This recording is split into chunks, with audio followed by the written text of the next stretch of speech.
The UN published their Sustainable Development Goals last year, and I provided a lesson plan for the UNESCO World's Largest Lesson.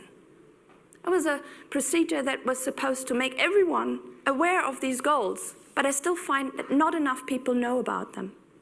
These goals are to be achieved by 2030, and every moment that we don't achieve them, people die because we haven't achieved them.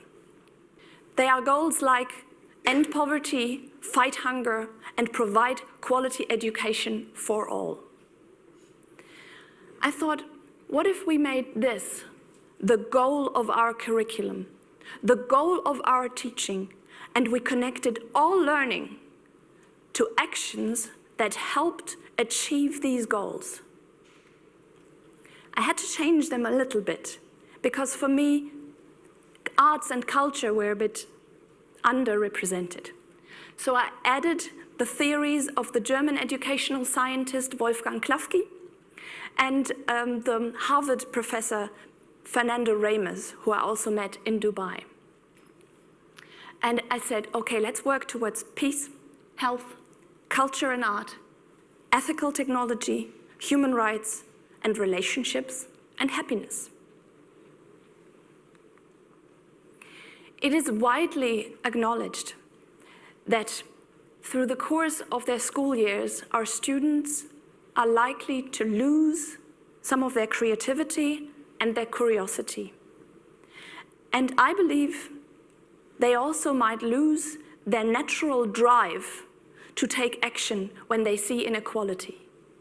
We as teachers or parents or as a society, how often do we say, oh, yes, that's sad, but there is nothing you or we can do about it? When we talk about education, I believe it's crucial that we remember to talk about the meaning of life.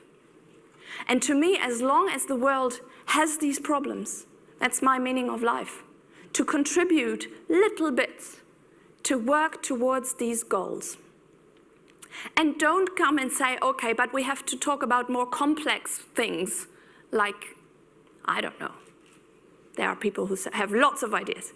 But what is more complex than finding a solution for ending poverty? You can do this on all intellectual levels, and we will.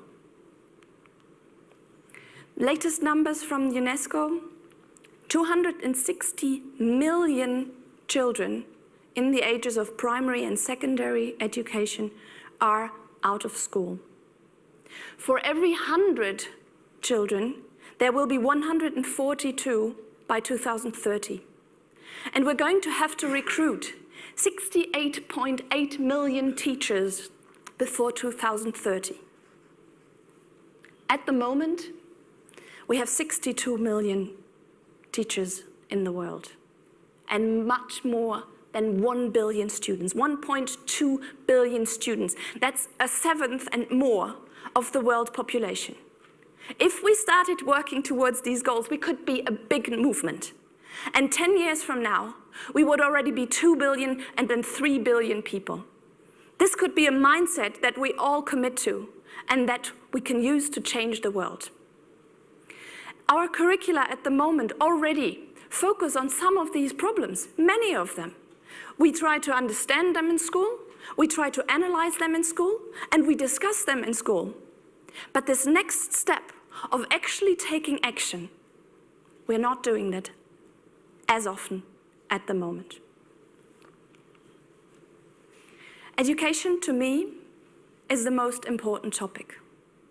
If we want to do this, we'll have to talk about lots of other things: concepts, teacher workload, student workload, new ways of assessment.